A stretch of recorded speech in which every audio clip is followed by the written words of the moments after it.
To exam विवेचना। ये आप लोगों को पता है, हम अपने चैनल पर डिस्कस कर रहे हैं पीवाईक्यू सीरीज़। तो जो ये पीवाईक्यू सीरीज़ है, प्रत्येक परीक्षा के लिए आपको काफ़ी महत्वपूर्ण रहेगी, तो ध्यानपूर्वक आप इसे सुना करें, क्योंकि हिंदी साहित्य के जो प्रश्न होते हैं ना, डायरेक्ट इनडायरेक्ट एक दूसरे परीक्षा में पूछे जाते हैं, इसलिए आपके लिए काफ़ी महत्वपूर्ण रहने वाले हैं ये। तो अधिक समय नहीं लेंगे, शुरू करेंगे आज के लेक्चर को। जो ये प्रश्न पत्र है, एलटी कमीशन का मेरे समक्ष है ये प्रश्न पत्र। एक और चीज़ आपको यहाँ पर बता देता हूँ, ये जो ई बुक है लॉन्च हो चुकी है हमारी, इसमें आपको एलटी कमीशन के पहले क्वेश्चन पेपर जितने भी हुए हैं वो संकलित किए गए हैं। यहाँ पर आप इसे परचेज करना चाहते हैं तो परचेज कर सकते हो, आगामी परीक्षा हेतु काफ़ी महत्वपूर्ण होंगे ये जो पीवाईक्यू है, ठीक है, ई बुक है जो, इसमें प्रीवियस ईयर के क्वेश्चन पेपर हैं। कोई क्वेरी रहती है इनको लेने से संबंधित तो यहाँ पर आपको व्हाट्सएप नंबर बता देता हूँ, ये देखिएगा व्हाट्सएप नंबर है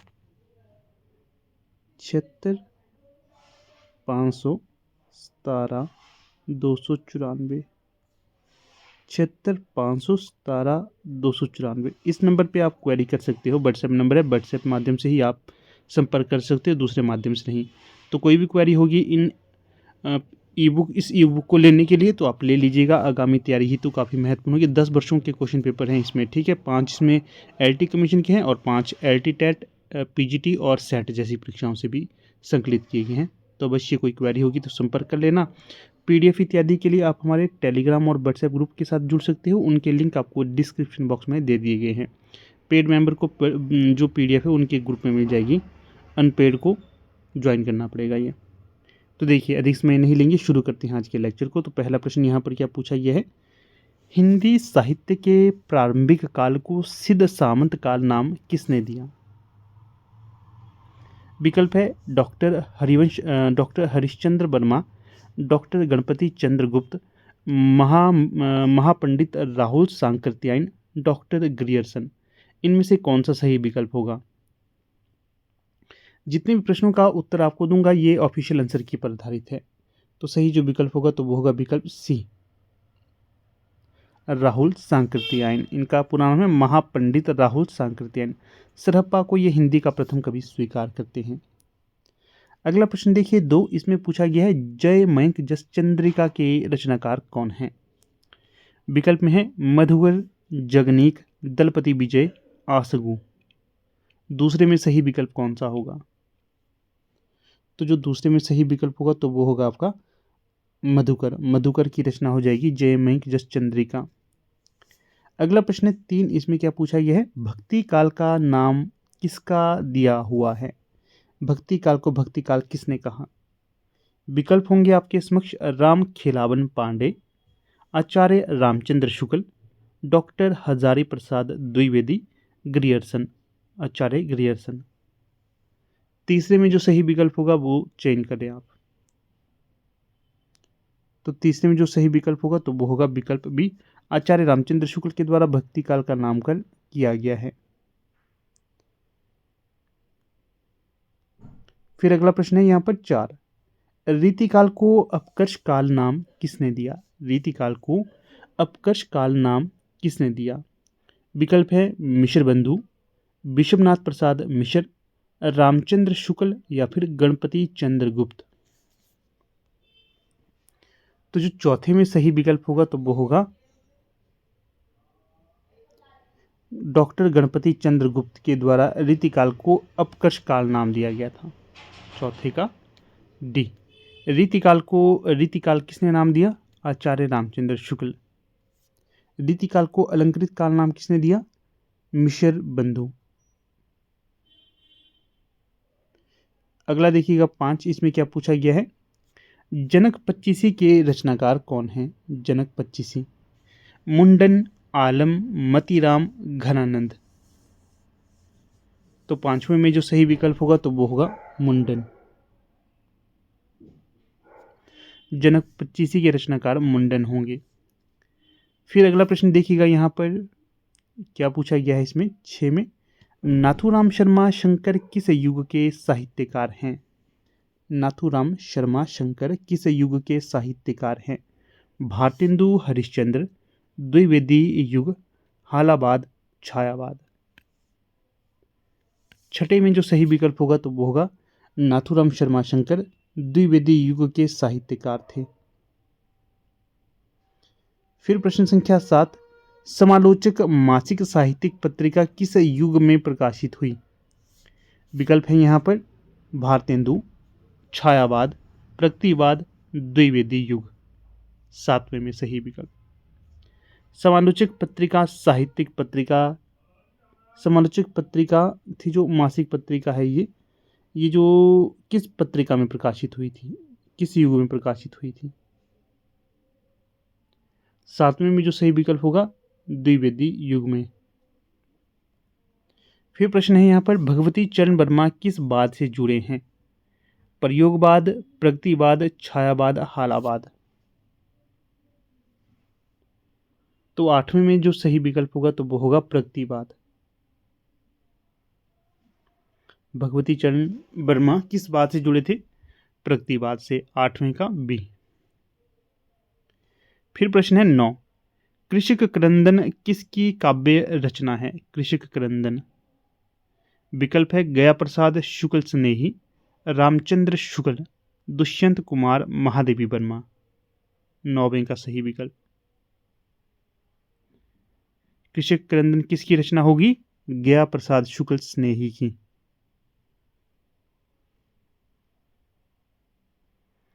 फिर प्रश्न है यहाँ पर 10, इसमें क्या पूछा गया है? एकांत संगीत के रचनाकार कौन है? एकांत संगीत। विकल्प देखिए दुष्यंत कुमार, रघुवीर सहाय, हरिवंश राय बच्चन, नागार्जुन। एकांत संगीत किसकी रचना होगी? हरिवंश राय बच्चन की। फिर है जमीन पक रही है किसकी रचना है ये? अज्ञे, भारत भूषण अग्रवाल, केदारनाथ सिंह, श्रीकांत वर्मा।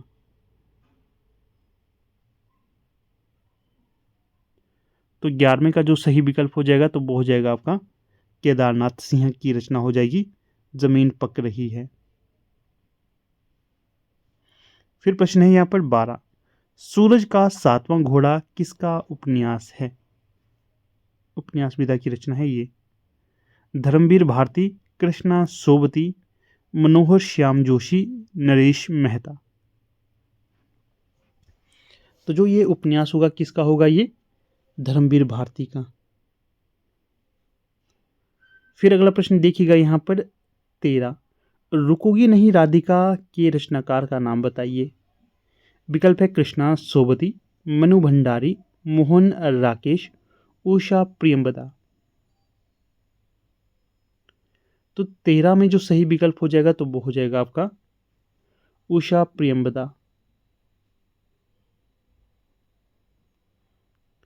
फिर अगले प्रश्न की ओर रुख करते हैं। प्रश्न संख्या 14, यहाँ पर क्या पूछा गया है? तो यहाँ पर पूछा गया है महादेवी वर्मा को किस रचना पर ज्ञानपीठ पुरस्कार दिया गया? विकल्प है निहार, यामा, दीप शिखा, नीरजा। तो थोड़ा सा सोच के बताइएगा इसका क्या उत्तर होना चाहिए।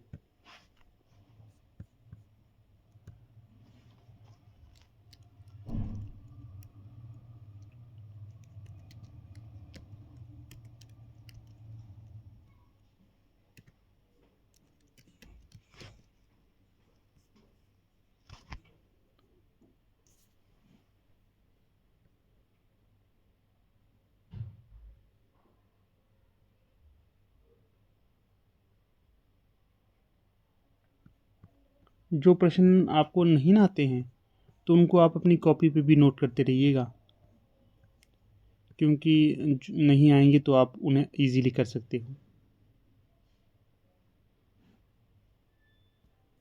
यहाँ पर जो सही विकल्प हो जाएगा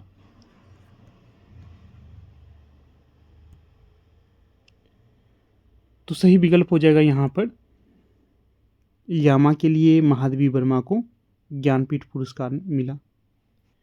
तो यहाँ पर थोड़ा सा आपको बता देता हूँ, क्या बता देता हूँ, लिख लेता हूँ, देखिएगा।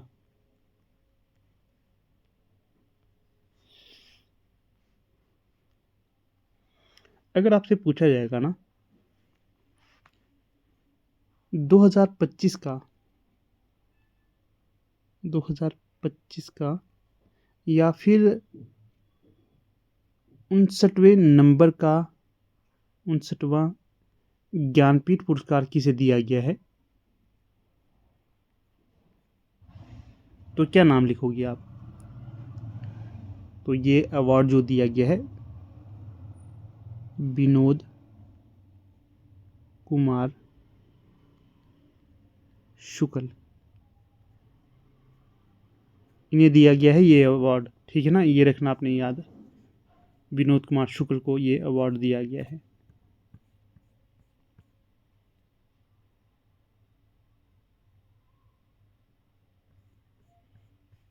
लिख लिया आप लोगों ने?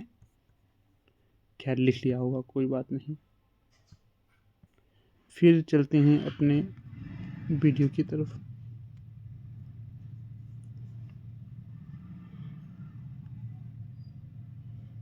पंद्रह, क्या पूछा गया है इसमें 15 में? हरिवंश राय बच्चन को किस रचना पर साहित्य अकादमी पुरस्कार मिला? विकल्प देखिए, दो चट्टानें, मधुशाला, निशा निमंत्रण, सतरंगिनी। एक तो ध्यान रखिए, ये सारी की सारी चारों की चारों रचनाएं किसकी होंगी? हरिवंश राय बच्चन की होंगी। ये आपने याद रखना है। तो जो इन्हें साहित्य अकादमी पुरस्कार दिया गया, तो वो दिया गया दो चट्टानों के लिए। फिर प्रश्न है 16, अधोलिखित में से कौन सी रचना कृष्ण काव्य में आती है? विकल्प है साकेत, पृथ्वीराज रासो, परमानंद सागर, तुलसीदास।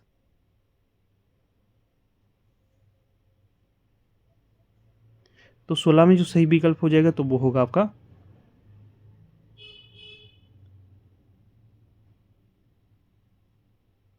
परमानंद सागर। तुलसीदास का ये भी नहीं आता है, पृथ्वीराज ये भी नहीं, साकेत सही होगा परमानंद सागर का। अगला देखिए 17, इसमें आपसे ये प्रश्न पूछा गया है, निम्नलिखित में से कौन सी रचना खंड काव्य है? खंड काव्य कौन सी होगी यहाँ पर? तो विकल्प है कामायनी, जयद्रथ वध, पद्मावत, रामचरितमानस। 17 में जो सही विकल्प होगा वो बताना है। तो 17 में जो सही विकल्प है तो वो होगा विकल्प भी जयद्रथ वध। फिर 18, लुईपाद के पद कौन से काव्य के हैं? जैन, नाथ, सिद्ध, आधुनिक। तो 18 में जो सही विकल्प हो जाएगा तो वो हो जाएगा आपका सिद्ध काव्य के अंतर्गत। लुईपाद, सरहपाद, डोंबीपाद। फिर प्रश्न देखिएगा यहाँ पर 19, रविदास कौन सी काव्य धारा के कवि हैं? विकल्प है कृष्ण काव्य, ज्ञान मार्गी, राम मार्गी, प्रेम मार्गी। 19, तो 19 में जो सही विकल्प हो जाएगा तो वो कौन सा होगा? ज्ञान मार्गी। फिर प्रश्न है 20, बिहारी लाल कौन सी काव्य धारा से संबंधित हैं? रीतिबद्ध, रीति मुक्त, रीति सिद्ध, भक्तिकाल। जो रीतिकाल है 3 भागों में विभाजित है, ये तो आपको याद होना चाहिए। रीतिबद्ध, रीति सिद्ध, रीति मुक्त। तो 20वें में जो सही विकल्प होगा तो वो होगा रीति सिद्ध से संबंधित होंगे बिहारी लाल। फिर प्रश्न संख्या 21, भूषण का काव्य किस कोटि का है? विकल्प है वीर, नीति, रीति या इनमें से कोई नहीं। तो 21 का जो सही विकल्प होगा वीर काव्य का है। फिर प्रश्न संख्या 22, लीलाधर जगूड़ी कौन से काल के कवि हैं? प्रयोगवाद, छायावाद, साठोत्री या इनमें से कोई नहीं। तो 22 में जो सही विकल्प होगा तो वो हो जाएगा साठोत्री। फिर रुक करिए अगले प्रश्न की तरफ। 23, मोहन राकेश किस युग के कहानीकार हैं? प्रेमचंद पूर्व, प्रेमचंद युग, प्रेमचंदोत्तर युग, स्वातंत्रोत्तर कहानी। 23 स्वातंत्र्योत्तर कहानी।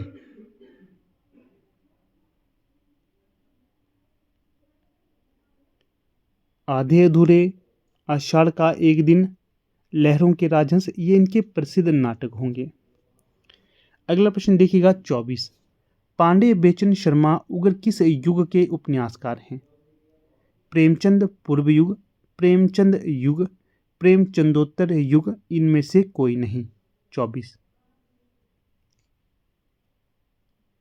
तो जो 24 में सही विकल्प कौन सा होगा? तो 24 में सही विकल्प हो जाएगा प्रेमचंद युग।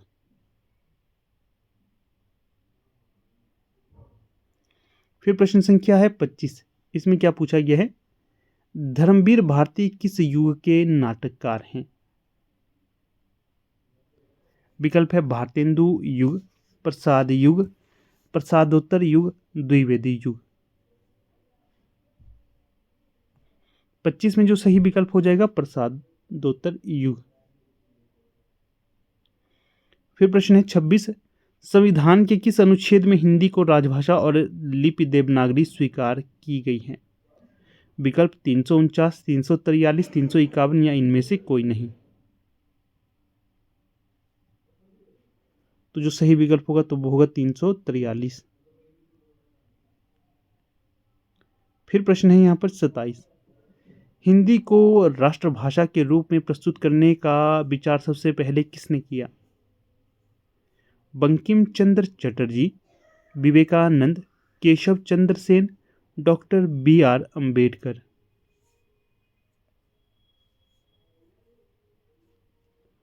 केशव चंद्र सेन। 28। भारत के किस विश्वविद्यालय में हिंदी का पहला हिंदी विभाग स्थापित हुआ? दिल्ली विश्वविद्यालय, कलकत्ता विश्वविद्यालय, पंजाब विश्वविद्यालय, कुरुक्षेत्र विश्वविद्यालय। 28 में सही विकल्प होगा कलकत्ता विश्वविद्यालय।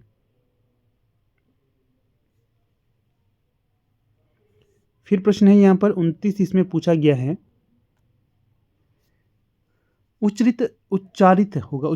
उच्चारित ध्वनि संकेतों की सहायता से भाव या विचार की अभिव्यक्ति भाषा है, यह परिभाषा किसने दी? विकल्प है उदय नारायण तिवारी, भोलानाथ तिवारी, देवेंद्र शर्मा, सुनीति कुमार चटर्जी।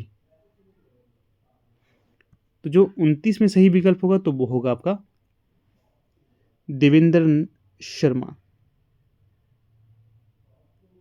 प्रश्न संख्या 30। भाषा विज्ञान में भाषा अधिगम्यता का अर्थ है?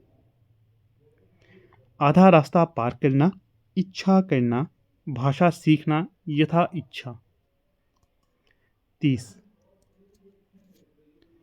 तो सही जो विकल्प होगा भाषा सीखना, 30 का होगा सी। अवधी बघेली पहाड़ी को किस भाषा रूप में रखेंगे? मानक, बोली, उपबोली, इनमें से कोई नहीं। 31। अवधी बघेली पहाड़ी को किस भाषा रूप में रखेंगे? बघेली बोली में। फिर है 32। एस्पेरांतो भाषा का निर्माण किसने किया था? Esperanto. Hitler, doctor Zamenhof, Mussolini, Karl Marx. 32। Esperanto भाषा का निर्माण किसने किया था? डॉक्टर जेमेनहॉफ के द्वारा।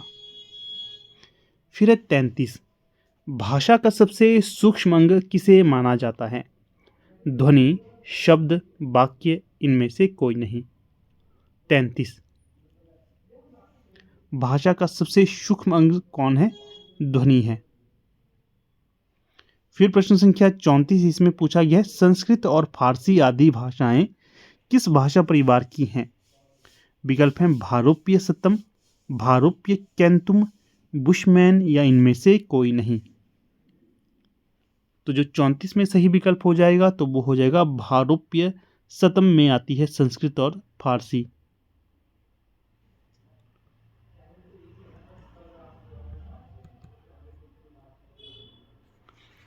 फिर अगला प्रश्न देखिएगा 35, इसमें पूछा गया है हिंदी का उद्भव मूलतः किस प्राकृत से हुआ? पैशाची, शौरसैनी, महाराष्ट्री, इनमें से कोई नहीं। 35 में सही विकल्प होगा शौरसैनी। फिर प्रश्न है यहाँ पर 36, अमीर खुसरो की भाषा क्या मानी जाती है? विकल्प है राजस्थानी, बिहारी, खड़ी बोली, इनमें से कोई नहीं। अमीर खुसरो की भाषा क्या मानी जाती है? तो ये मानी जाती है आपकी खड़ी बोली। फिर है 37, 1826 में हिंदी भाषा का प्रथम शब्दकोश किसने तैयार किया? विकल्प है इंशा अल्लाह खां, सदा सुख लाल, गया प्रसाद शुक्ल, लल्लू लाल। 37 में जो सही विकल्प हो जाएगा तो वो हो जाएगा आपका गया प्रसाद शुक्ल।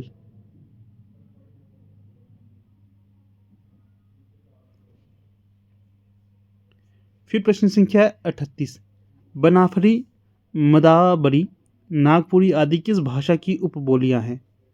विकल्प देखिए ब्रज, जयपुरी, बुंदेली, अवधी। बुंदेली की। फिर 39, सौंदर्य शास्त्र का जनक पश्चिम में किसे माना जाता है? लुई बीबे, बोमगार्टन, गोटरोड, अरस्तु।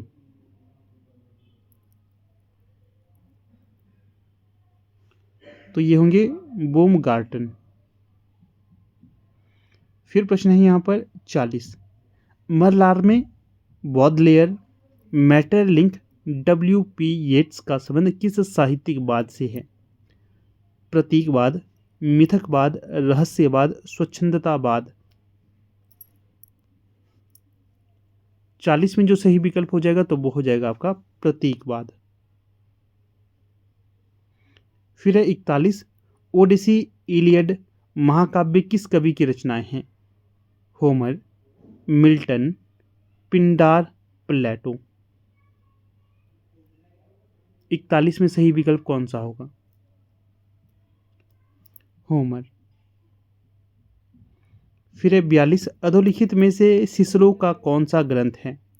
काव्यशास्त्र, डी ऑरेटरी, पेरी इप्सुस, आर्स पोइटिका। तो 42 में जो सही विकल्प होगा तो वो होगा डी आर्टरेरी। 43, कविता में टेक्सचर और स्ट्रक्चर की बात किसने की? विकल्प है इवोर विंटर, रैंसम, कॉडवेल, अरस्तु। 43 में सही कौन सा होगा? रैंसिम। फिर है 44, क्लिंथ ब्रुक्स ने काव्य भाषा का प्रमुख गुण क्या माना है? विसंगति, सांकेतिकता, व्यंग्य, विरोधाभास, इनमें से कोई नहीं। 44 में जो सही विकल्प होगा तो वो होगा सांकेतिकता। 45, एलन टेट काव्य का अस्तित्व किस पर निर्भर मानते हैं? तनाव या टेंशन, सांकेतिकता, व्यंग्य या ध्वनि। तो एलन टेट काव्य का अस्तित्व तनाव पे मानते हैं। विकल्प ए सही होगा यहाँ। फिर प्रश्न है 46 से 50 तक वाक्यांश के लिए उचित शब्द का प्रयोग करना है। यहाँ पर देखिए 46 में है किए गए उपकार को मानने वाला इसे क्या कहा जाता है? विज्ञ, सर्वज्ञ, प्रज्ञ, कृतज्ञ। किए गए उपकार को मानने वाला इसे कहा जाता है कृतज्ञ। फिर प्रश्न संख्या है यहाँ पर 47, इसमें क्या पूछा गया है? जिसने ऋण चुका दिया हो उसे कहेंगे अऋण, उऋण, ऋण मुक्त या अऋणी। जिसने ऋण चुका दिया हो उसे कहेंगे उऋण। फिर है 48, सिर से पैर तक इसके लिए क्या शब्द होगा? अपाद मस्तक, पाद मस्तक, मस्तक पादादि, मस्तक पदी।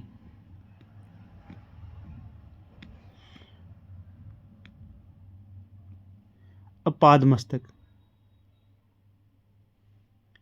फिर है 49, जिस स्त्री का पति विदेश में रहता है उसे क्या कहेंगे? विदेश पति का, परापति का, पोषित पति का, प्रेषित पति का। 49, प्रोषित पति का। फिर है 50, पृथ्वी से संबंध रखने वाला क्या कहेंगे? पृथ्वीय, पृथक, पार्थिक, पार्थिव। पृथ्वी से संबंध रखने वाले को कहा जाता है पार्थिव, विकल्प डी। देखिएगा दोस्तों, कुछ इस प्रकार से आज का ये हमारा लेक्चर था। वैसे तो हमने 50 प्रश्नों को ही यहाँ पर डिस्कस किया, परंतु तथ्यों की बात करें तो काफ़ी ज़्यादा तथ्य यहाँ पर हमने आपके समक्ष रखे हैं। ये सारे के सारे होंगे आपको भविष्य की परीक्षा के लिए मोस्ट इंपॉर्टेंट। तो मुझे लगता है कि सारे के सारे आपने ध्यानपूर्वक सुने होंगे। जो नहीं आते होंगे उन्हें अपनी कॉपी पे भी आपने नोट किया होगा। बाकी कोर्स लेने के लिए, हार्ड कॉपी नोट्स लेने के लिए जो व्हाट्सएप नंबर मैंने बताया है उस पर आप संपर्क कर सकते हो। आपको LT TET, LT commission, TGT Hindi, TGT commission के लिए तो कोर्स अवेलेबल है, साथ में हार्ड कॉपी नोट्स भी अवेलेबल है। अगर लेना चाहते हो तो आप समय रहते इन्हें ले सकते हो। बाकी वीडियो अच्छी लगे तो अवश्य लाइक कर देना इसको। धन्यवाद।